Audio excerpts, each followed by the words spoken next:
உச்சநீதிமன்றம் அனுமதி அளித்ததை தொடர்ந்து விரைவில் சிபிஐ அதிகாரிகள் ஆம்ஸ்ட்ராங் கொலை வழக்கை கையில் எடுத்து தீவிர விசாரணையில் ஈடுபட இருக்கிறார்கள். இதுகுறித்து விவரிக்கிறார் செய்தியாளர் வெங்கடேசன்.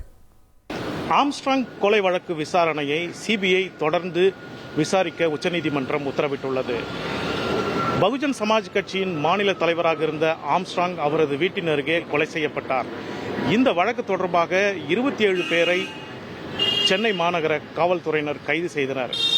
இந்த வழக்கை சென்னை மாநகர காவல்துறையினர் முறையாக விசாரிக்கவில்லை. அரசியல்வாதிகள் இதில் தொடர்புள்ளதால் இந்த வழக்கை சிபிஐக்கு மாற்றக்கோரி அவரது சகோதரர் கீனோஸ் ஆம்ஸ்ட்ராங் தாக்கல் செய்த மனுவை விசாரித்த சென்னை உயர்நீதிமன்றம் ஆம்ஸ்ட்ராங் கொலை வழக்கு விசாரணையை சிபிஐக்கு மாற்றி சென்னை உயர்நீதிமன்றம் உத்தரவிட்டது.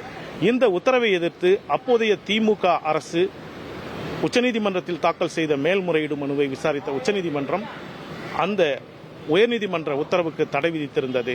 இதனிடையே தமிழகத்தில் ஆட்சி மாற்றம் ஏற்பட்ட சூழலில் இந்த வழக்கு விசாரணை கடந்த மே மாதம் வந்தபோது உச்சநீதிமன்றம் தமிழ்நாட்டில் புதிய அரசு அமைந்துள்ளதால் இந்த வழக்கை தொடர்ந்து சிபிஐ விசாரிக்க விரும்புகிறதா அல்லது மாநில காவல்துறையே விசாரிக்க விரும்புகிறதா என்று கருத்தை கேட்டு தெரிவிக்க தமிழ்நாடு அரசுக்கு உத்தரவிட்டிருந்தனர்.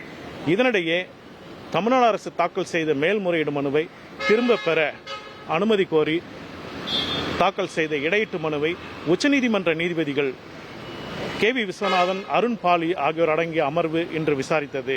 இதில் தமிழ்நாடு அரசின் இடையீட்டு மனுவை ஏற்றதுடன் சென்னை உயர்நீதிமன்ற உத்தரவின்படி ஆம்ஸ்ட்ராங் கொலை வழக்கு விசாரணையை தொடர்ந்து சிபிஐ விசாரிக்க உத்தரவிட்டுள்ளது.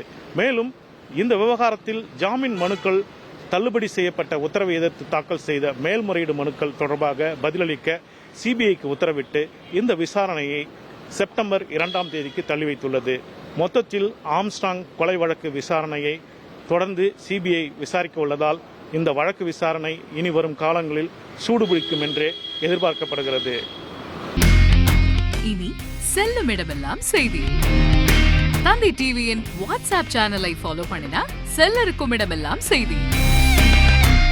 இதோ QR கோட் இப்பவே ஸ்கேன் பண்ணுங்க, ஃபாலோ பண்ணுங்க.